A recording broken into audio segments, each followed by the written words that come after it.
Olá, tudo bem com você? Seja muito bem-vindo a mais um capítulo do Mundo Corporativo aqui na CBN, que hoje recebe José Roberto Martins, presidente da Global Brands Consultoria, especializada em gestão de marcas e avaliação de ativos intangíveis, e que recentemente lançou o livro Capital Intangível, Guia de Melhores Práticas para Avaliação de Ativos Intangíveis, lançado pela editora Integrare.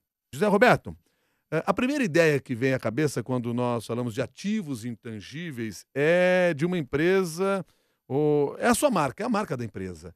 Agora, você amplia este conceito. Explica para nós. O que eu procuro mostrar no livro é que o ativos intangíveis são uma coisa e fatores intangíveis são outra coisa.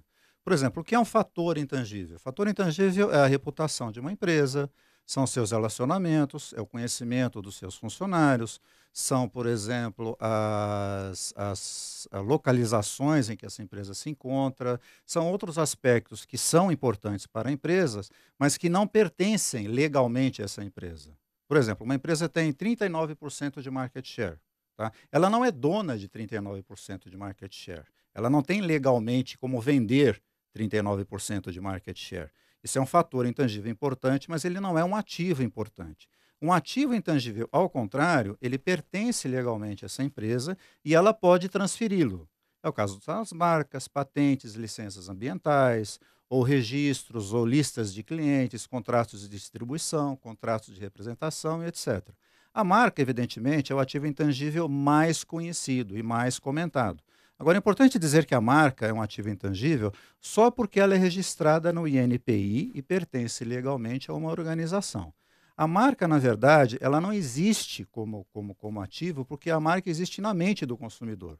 Cada consumidor vê a marca de uma maneira diferente. Eu, como palmeirense, não entendo como as pessoas podem gostar do Corinthians, por exemplo. Eu acho isso um absurdo, não faz o menor sentido isso para mim. Como palmeirense.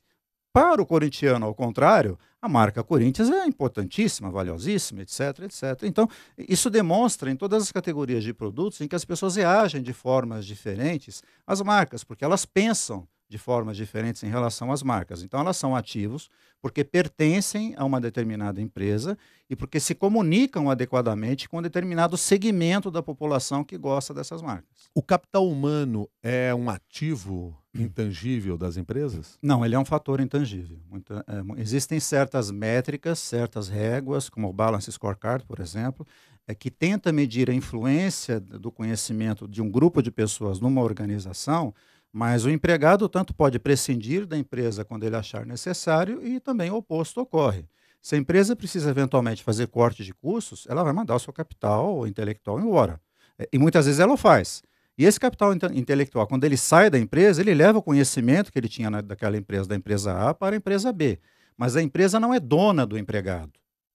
E o empregado não é uma propriedade da empresa. Eles permanecem juntos enquanto a relação for conveniente. Nem mesmo o conhecimento que esse empregado trouxe para a empresa, isso não passa a ser de domínio da empresa? Se a empresa consegue criar um sistema e consegue processar esse sistema e ela consegue registrar esse sistema de alguma forma, ela pode fazê-lo. Já ouvi casos, por exemplo, até em serviços de consultoria, que consultores abandonaram os seus outros patrões, criaram suas próprias consultorias e levaram métodos e metodologias para essas consultorias e replicaram esses métodos e foram processadas justamente por isso. Agora, quando não existe uma forma de você proteger esse conhecimento que o empregado desenvolveu, seja através de uma patente ou o que for, a empresa não pode fazer nada, porque ele vai replicar esse conhecimento, vai fazer uma engenharia reversa, eventualmente, desse conhecimento na outra empresa, e por isso ele foi contratado pela outra empresa, para transferir conhecimento. Conhecimento é um bem intangível, É um fator intangível. um fator Um fator intangível. intangível. Relevante, mas ele não pode ser controlado formalmente pela empresa. Eu posso dizer então que o conhecimento é um ativo intangível da pessoa? Certamente, certamente. Mas esse conhecimento ele está encapsulado na pessoa. Ele está integrado a essa pessoa. E essa pessoa, para conseguir demonstrar ao público que ela detém um determinado conhecimento, ela tem que fazer o marketing de si mesma. Ela passa a ser o produto. Então, se a pessoa souber vender esse conhecimento, ela será reconhecida. Um caso muito conhecido, por exemplo, é do Steve Jobs. Quando o Steve Jobs esteve na Apple, e ele passou por momentos críticos na Apple, e saiu da empresa e criou uma outra empresa, até muito mais rica que a própria Apple à época. E a própria Apple não conseguiu, depois dar a volta por cima nos problemas que ela encontrou, chamou de volta o Steve Jobs, que tinha com ele a marca desse conhecimento que a empresa necessitava para se renovar. Agora, com a ausência do Steve Jobs, a marca Apple passará por um processo, e já vem passando por um processo, de ter que buscar conhecimento externo. No livro Capital Intangível, por exemplo, eu pego o balanço de 2009 da Apple e mostro que ela investiu quase 300 milhões de dólares na compra de novas empresas com novas tecnologias. Isso significa que a própria Apple já não tinha o conhecimento interno necessário para avançar e começou a comprar fora da companhia esse conhecimento necessário que ela precisava. Então isso mostra que conhecimento ele é transferível. E quando você não o tem, e o conhecimento, já disse um consultor muito importante, é a mercadoria mais valiosa na era da incerteza. Então, se você, por exemplo, não tem o conhecimento necessário para dar o grande salto, você tem que buscá-lo fora. José Roberto, qual é a importância de se identificar e valorizar os ativos intangíveis de uma empresa? Para controlá-los. Esse é o aspecto mais importante, porque evidentemente o capital ele tem que ter lucro. Você pega o capital para colocar numa operação de qualquer tipo de negócio, esse capital tem que ser adequadamente remunerado. Só que muitas vezes as empresas fazem isso de forma aleatória, por exemplo, em relação aos ativos que elas não conhecem, que elas não controlam.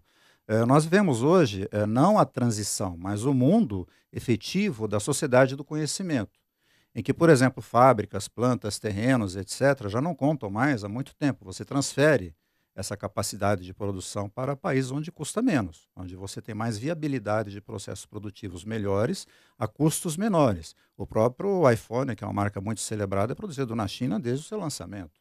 Mas é desenhado, é produzido, é É desenvolvido. concebido nos Exatamente. Estados Unidos. Nos Aliás, Estados Unidos. fazem questão de colocar isso Exato. lá no iPhone, né? Designed Concebido, né, em Palo Alto, Palo né? Alto. Palo Alto. Então, ela transfere essa capacidade de produção para onde custa menos e ela o faz porque sabe como administrar os fatores. Então, quem fez isso muito antes da Apple, e pouca gente faz essa relação, foi a própria Nike. A Nike nunca foi uma fábrica de tênis. A Nike sempre foi um estúdio de design, de pesquisa esportiva e de criação, inovação e marketing e comunicação.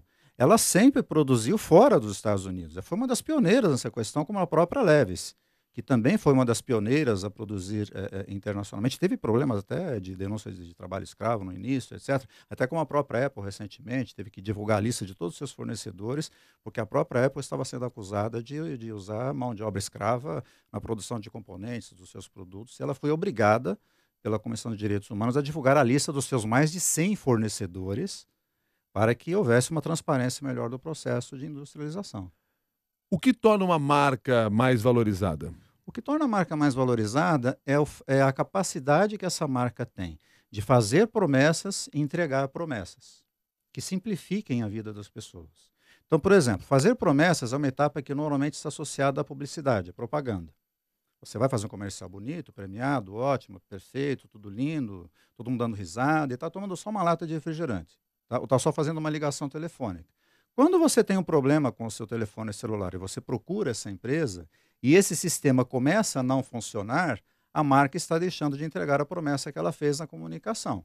Então ela está sendo uma marca ineficiente. Ela não está sendo marca. Ela está caminhando para ser um logotipo. Porque fazer promessa é fácil, entregar a promessa é que é difícil. Então esse é o grande desafio das organizações do mundo inteiro hoje. Para que você consiga identificar quais são os percalços, desde a promessa e a entrega da realidade da marca, você tem que conhecer e mapear todos os campos, todos os caminhos que o levam diretamente até o consumidor. E isso custa muito caro hoje para as organizações. Elas cortaram muitos desses custos que podem sustentar essa distância entre a produção, a distribuição e, eventualmente, da reparação do problema de um produto. Você deixou claro aqui que há uma relação grande entre a visão do consumidor ou como essa marca se comunica com aquele com aquele consumidor, isso significa que o valor de uma marca está diretamente relacionado à percepção do público? De certa forma, sim, e de certa forma, não. Por exemplo, muitas pessoas irão continuar consumindo determinadas marcas, independentemente dos problemas que essa marca aparente. Por exemplo, hoje é muito comum uma empresa de automóveis lançar um veículo e uma semana depois já fazer um recall. Quer dizer, isso mostra a pressa, a velocidade que as organizações têm de lançar coisas, de vender, de faturar e de reverter o lucro ao capital que ela empregou no desenvolvimento de um veículo. Isso acaba que muitas vezes o veículo que você, zerinho que você tirou da concessionária, não passa uma semana, ele volta para corrigir um problema que foi da própria produção dele. Mas ainda assim, essas pessoas preferem essas marcas e continuam gostando delas. Como eu disse no início do nosso bate-papo, a marca ela funciona muito na cabeça de cada pessoa. Se a pessoa, por exemplo, ela é fã da marca, ela é admiradora da marca, é muito difícil que ela prescinda dessa marca, independentemente dos problemas que ela venha a ter. Eu, como palmeirense, à beira de uma segunda divisão, não vou deixar de ser palmeirense por causa disso. Agora, deixa eu entender uma coisa aqui. Então, para a gente medir o valor de uma marca, basta ouvir a opinião pública? Não. Tem sido assim nos últimos 20. Marca, é importante a gente dizer que marca mesmo como ciência, como um tratamento dedicado das organizações, é uma ciência que tem menos de 20, 30 anos, não é uma ciência tão antiga, não é algo assim tão com uma tradição acadêmica ou prática muito grande. Então, a marca, enquanto ciência, e como uma nova ciência, pode-se dizer assim, ela ainda tateia em algumas questões. As pesquisas de mercado, normalmente, elas são muito importantes em certas situações, como uma fusão ou aquisição, por exemplo, de uma empresa, de um negócio, mas muitas empresas acabam transferindo a sua inteligência interna e obrigando o consumidor a dizer o que elas têm que fazer. Quando o Steve Jobs inovou com o iPhone, ele não saiu por aí pesquisando se as pessoas queriam um aparelho assim, assim ou assado. Ele fez alguns testes informais, mas a capacidade de inovação da Apple que levou a Apple a essa reviravolta. Tá? Então, quando a empresa transfere ao mercado essa competência, ou essa capacidade de compreender a própria marca, ela, de certa forma, mostra algum grau de desinteligência que tem que ser compensado. Aí a gente volta a falar da importância do valor do conhecimento para a organização. Uma nova tendência no mercado, e isso é bem recente, tem o quê? Um ano mais ou menos, é que as pesquisas de mercado devem ser abandonadas e você deve começar a fazer testes psicológicos com grupos de consumidores.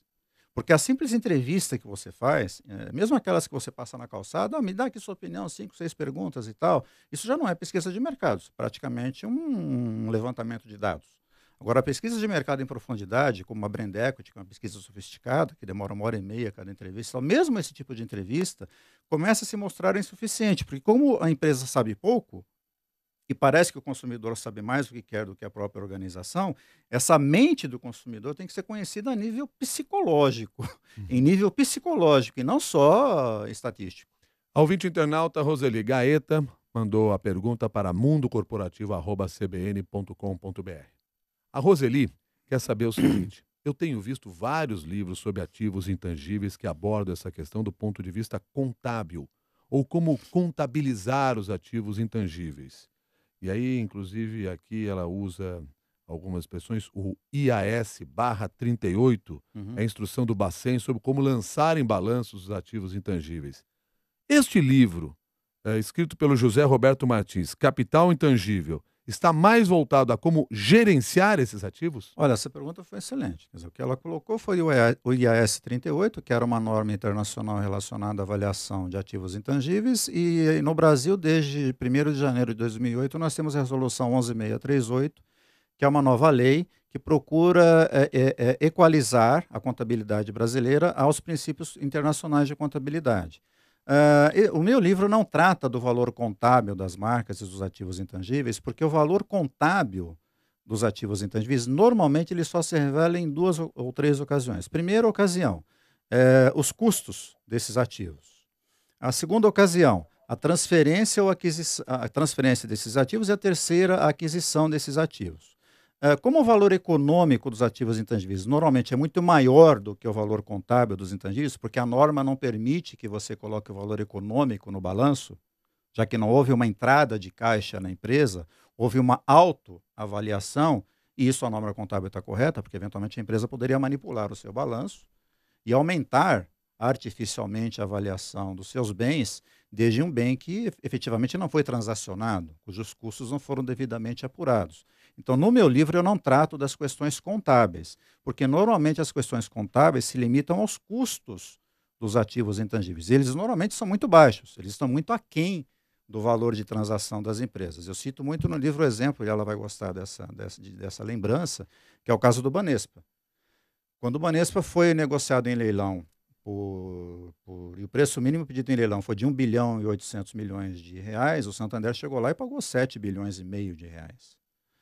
Ou seja, o Santander não sabe fazer conta. Por que o Santander pagou tanto acima do preço mínimo estabelecido em leilão? Porque à época o Santander precisava conquistar uma posição de mercado no Brasil, ele estava chegando no Brasil, e uma marca importante, com públicos importantes como o Banespa, e uma posição de mercado que o Banespa tinha, eram muito importantes. Então, para isso, o Santander pagou um prêmio muito maior do que o valor de leilão. Agora tivemos o caso da Infraero, que leiloou os aeroportos.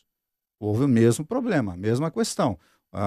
Os ativos foram subavaliados pelos vendedores e superavaliados pelos compradores, ou seja, alguém não está fazendo as contas corretamente. E essas contas não são baseadas apenas em demonstrações financeiras, as contábeis. Quer dizer, ninguém vende e compra uma empresa só se baseando em balanço. Tem outros aspectos que são importantes, desde, por exemplo, você comprar uma marca para tirar um concorrente do seu caminho. Já é um grande movimento, já tem um grande valor para você. E isso pode ter um custo muito mais alto. Tem um prêmio. Que muitas vezes não tem como se medir, a não ser pelo interesse de quem vai comprar depois. Eventualmente. O interessante, e nós defendemos isso desde 1996 no livro Império das Marcas, é que as empresas façam voluntariamente a avaliação dos seus bens intangíveis para justamente nessas ocasiões elas compreenderem e administrarem quais são os seus ativos intangíveis e que influência eles exercem na empresa como um todo. As empresas brasileiras estão preocupadas em ter esta valoração dos bens intangíveis ou dos ativos intangíveis? Bem, como pioneiros, nós tivemos uma dificuldade muito grande de vender esse tipo de serviço há 18 anos. Em 94, basicamente, quando eu comecei a criar a Global Brands, quando eu saí do mercado financeiro e fazia um trabalho de avaliação de empresas e negócios no mercado financeiro. Normalmente, as empresas só se preocupam com essa questão quando, por exemplo, existe um aspecto legal envolvido ou uma promessa de compra e venda da empresa. Então, por exemplo, a empresa está sendo processada, ou está com alguma questão com um dos sócios na empresa, que está saindo da empresa, ele quer receber a participação dele equivalente na empresa, mas ele já sabe que o valor que vale da empresa é o valor econômico, não o valor contábil, que, como eu disse, os ativos intangíveis não estão nos balanços. Então, ele contrata uma avaliação externa, feita por uma consultoria especializada, para que essa consultoria identifique e determine o valor monetário daqueles bens econômicos que não estão no balanço. Então, normalmente nós fazemos avaliação para essas situações. A entrada e saída de sócios, compra e venda de empresas, por exemplo, penhora para a garantia de impostos ou tributos, disputas, por exemplo, entre divisões de operações entre empresas coligadas, que são vendidas para um sócio, e um sócio fica com uma parte, um sócio fica com a outra parte, quem fica com a marca, quem fica com a equipe, quem fica com a patente A, quem fica com a patente B. Então, normalmente, as avaliações que nós fazemos, elas têm esse sentido. Um outro sentido também que tem crescido bastante é a demanda judicial da avaliação de bens intangíveis. O próprio judiciário brasileiro começa a demandar muito os trabalhos de avaliação econômica de bens intangíveis justamente por causa da lei de recuperação de empresas. Hoje, por exemplo, já não se deixa mais fazer o que aconteceu no passado. Uma grande empresa que tinha uma grande marca, por exemplo, a VASP ou Mapping, hoje o judiciário já não deixa mais essa empresa quebrar, porque ela tem funcionários competentes que conhecem aquele mercado, existe falta de trabalho naquele setor, por exemplo, competitivo de um determinado segmento da sociedade, e a paralisação daquela empresa comprometeria o mercado e os ativos dessa empresa. Então, hoje, na Lei de Recuperação Judicial de Empresas, o próprio judiciário encomenda uma avaliação de ativos intangíveis para saber se essa empresa pode ou não ser mantida enquanto operação, se for dado a ela um tempo para que ela se recupere e resolva seus problemas mais graves. José Roberto Martins, Como é que é feito esse trabalho de vocês dentro da empresa para chegar a estes resultados dos valores dos ativos intangíveis? Olha, essa pergunta é importante. No livro eu coloco cerca de 100 metodologias possíveis para se avaliar ativos intangíveis. Eu gostaria muito, eu sempre digo isso, de um modelo prêt-à-porter para fazer avaliação de bens intangíveis, eu ganharia muito mais dinheiro e teria muito mais trabalho. Mas em 18 anos de trabalho, nós nunca tivemos um caso exatamente igual ao outro. O que nós temos é uma metodologia de trabalho que está detalhadamente explicada no livro e nós seguimos um procedimento padrão para fazer esse trabalho. Mas um ponto que eu posso dizer que é bastante importante na nossa avaliação é, de fato, se aquele bem pertence ou não à empresa. Então, se eu estou avaliando a marca de uma empresa, a empresa tem que me mostrar o certificado de registro que ela tem no NPI da marca. Se eu estou avaliando uma patente, ela tem que me mostrar essa patente, o documento de propriedade dessa patente.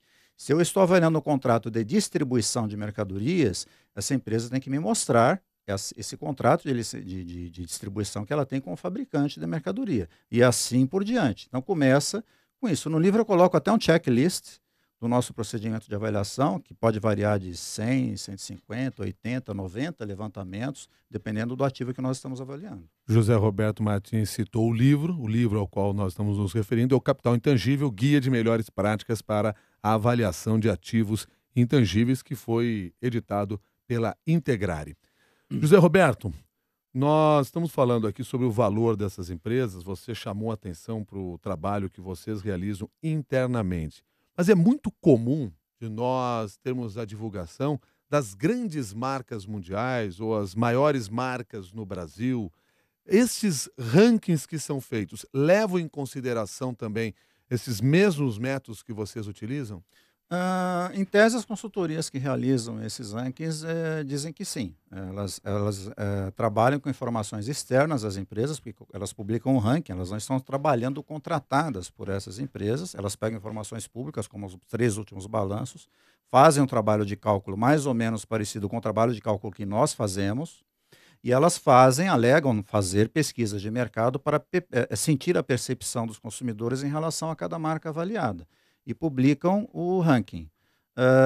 Agora, desde 96, quando eu publiquei o livro, e não existia no Brasil nenhuma dessas consultorias que praticam rankings hoje, nós criticamos o trabalho porque, mesmo consultores experientes como nós, dentro das próprias organizações, muitas vezes nós não conseguimos compreender, ou nem o próprio dono da empresa consegue compreender, quais são as dimensões da marca que ele possui. Mal ele conhece, ele fica perplexo diante de certas revelações que nós fazemos, às vezes, em processos de avaliação, então ele não sabia de certas coisas. Então, como uma consultoria fora da empresa consegue arbitrar um valor sem conhecer as intimidades da empresa? Primeira questão importante, tudo que leva uma marca a ser importante, valiosa, reconhecida, ou seja lá o que for, ela desde critérios muito sigilosos, desde estratégias de mercado que cada empresa possui. Toda empresa possui o seu pulo do gato.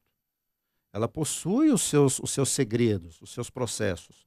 Numa avaliação externa, é impossível você saber, porque se a empresa divulgar esses processos, ela compromete a sua competitividade. Não é por outra razão que quando, por exemplo, uma empresa vai ser leiloada publicamente, existe uma sala de confidencialidade em que você assina termos e contratos e todos os interessados naquele leilão ficam trancados numa sala, não podem levar nenhum documento que está naquela empresa, porque naquela sala estão segredos importantíssimos a respeito daquela empresa. Você pega o próprio CAD, por exemplo. Quando o CAD divulga o resultado de uma avaliação de incorporação de empresas, por exemplo, você pega os documentos do CAD, muitos pintados de preto e negrito, onde o CAD esconde informações confidenciais a respeito daquela empresa. Então, como as consultorias podem avaliar à distância essas empresas, essas marcas, não tendo conhecimento e não divulgando os prós e contras da marca? Vamos pegar duas situações. Nós temos aí estes rankings que são divulgados internacionalmente, tem o seu trabalho dentro de empresas. Você já fez essa comparação dos resultados que vocês alcançaram dentro de uma empresa para valorar o ativo intangível e os resultados que esses rankings mostram em relação a esta mesma empresa? Isso nem foi necessário. Como virou uma espécie de moda os rankings, no livro nós pegamos 100 marcas feitas por 2 consultorias que publicam e divulgam os rankings, e nós selecionamos aleatoriamente 15% da amostra de 100 marcas e comparamos o valor encontrado entre a consultoria A e a consultoria B e encontramos uma diferença de 190 bilhões de dólares. É muita diferença. Então, as próprias consultorias não têm critérios ou elementos coordenados para fazer uma avaliação. Então, para uma empresa, para a consultoria A marca de um determinado banco pode valer 1 milhão de bolinhas, e para a consultoria B ela pode valer 500 milhões de bolinhas. Então, que tipo de utilidade tem esse trabalho para o banco que não seja a vaidade do banco, que evidentemente se mostrou mais valioso que o concorrente dele? Eventualmente ele pode ser até cliente dessa consultoria. Então acaba prejudicando a credibilidade do trabalho, acaba não informando adequadamente ao trabalho e eventualmente pode levar as pessoas a tomarem decisões, por exemplo, sérias a respeito de investimento, por exemplo, em determinada empresa. Então o ranking ele tem essa dificuldade de não conseguir ter uma utilidade prática, ao final das contas. O Gerson Cardoso escreveu para mundocorporativo@cbn.com.br e ele quer entender o que deste conhecimento que nós estamos transmitindo hoje no programa, quando falamos de ativos intangíveis, pode ser transferido para o profissional. Ou seja, ele quer saber como pegar isso e colocar para medir os valores intangíveis de um profissional. Por isso nós criamos um guia. O mais importante para que esse profissional, esse participante tenha uma ideia do que são ativos intangíveis, é ele saber o que são ativos intangíveis. Quer dizer, existe uma grande dúvida no mercado, existem muitas definições a respeito de ativos intangíveis. O livro se chama Capital Intangível, porque, na verdade, o termo capital intangível não fui eu quem inventou, é um termo científico de pesquisadores já utilizado há bastante tempo, mas o capital intangível é a soma de ativos e fatores intangíveis. É preciso conhecer ambos e entender até que ponto ambos podem contribuir ou não com o desenvolvimento de uma organização. Então, ler este livro e saber bem o que são ativos e fatores intangíveis e o que é capital intangível e a influência dele na sociedade do conhecimento é indispensável. Quer dizer, não há como hoje nenhuma organização ser competitiva se ela não dominar ou conhecer primeiro e dominar em seguida o seu capital intangível. Não há como. Ok, mas aí o que eu entendo que o Gerson está querendo como uma explicação ou como uma informação é como pegar esse conhecimento e transferir para o profissional pensando ele como uma marca, ele na criação da sua própria marca, ele se apresentando ao mercado, o quanto ele vale. Bom, aí é uma questão dos recursos que essa pessoa tem. Tem um livro que trata sobre isso, até do meu próprio editor, se não me engano, a marca chamada Você, não me recordo se é exatamente esse o nome, em que as pessoas hoje são vistas como marcas, e essa é uma visão adequada. Só que a pessoa é vista como marca desde, por exemplo, critérios estabelecidos de fora para dentro. Então, por exemplo, hoje virou o MBA, que um profissional faz, virou uma marca, ou seja, o sujeito que faz o MBA, teoricamente, é um sujeito bem preparado e vale mais no mercado. Agora, não necessariamente isso é verdade, porque além do MBA, o sujeito tem que ter outros requisitos, outros quesitos que sejam importantes para determinada empresa em determinado momento. Se esse sujeito, independentemente do ativo que ele tenha, de todos os conhecimentos que ele possua, ele não se encaixa no que uma empresa precisa, ele não será valorizado, ele terá que continuar buscando uma nova oportunidade. Então é importante que ele saiba quais são os fatores intangíveis que ele tem e que ele explore esses fatores até torná-los em ativos. E isso vai desde a educação até, por exemplo, a empatia, a química, a networking. As redes sociais estão aí, as pessoas utilizam bastante as redes sociais para se colocarem, se oferecerem ao mercado de uma forma bastante interessante, como o LinkedIn, que é uma rede comunitária de negócios e que funciona bastante bem. Então, as pessoas podem utilizar esses recursos intangíveis, que é, por exemplo, a marca LinkedIn e a estrutura tecnológica do LinkedIn, para se posicionarem e se venderem como marcas. Agora, se elas não forem procuradas, é como aquela marca no supermercado que está na prateleira e não quer comprada, embora tenha muita propaganda. Aliás, você que está no LinkedIn pode também fazer parte do nosso grupo lá, do nosso fórum Mundo Corporativo da CBN, que nós estamos abrindo agora, e você pode levar conhecimento para lá, compartilhar esse conhecimento com outras pessoas também da sua rede social. Eu quero agradecer, José Roberto Martins, pela sua presença aqui no Mundo Corporativo. Muito obrigado pela sua gentileza de estar aqui conosco. Obrigado a vocês também. Eu espero ter podido esclarecer nesse pouco espaço que nós temos essa questão importante do capital intangível. Muito obrigado a todos. José Roberto Martins, que é presidente da Global Brands Consultoria, especializado em gestão de marcas e avaliação de ativos intangíveis, autor também do livro Capital Intangível, Guia de Melhores Práticas para Avaliação de Ativos Intangíveis, lançado pela editora Integrare. A você que participou deste mundo corporativo, o nosso muito obrigado. Reforço então o convite, que você pode levar o seu conhecimento e compartilhar esse conhecimento com outras pessoas lá no nosso fórum, no LinkedIn, no fórum do Mundo Corporativo na CBN, no Grupo Mundo Corporativo na CBN. Muito obrigado e até a próxima.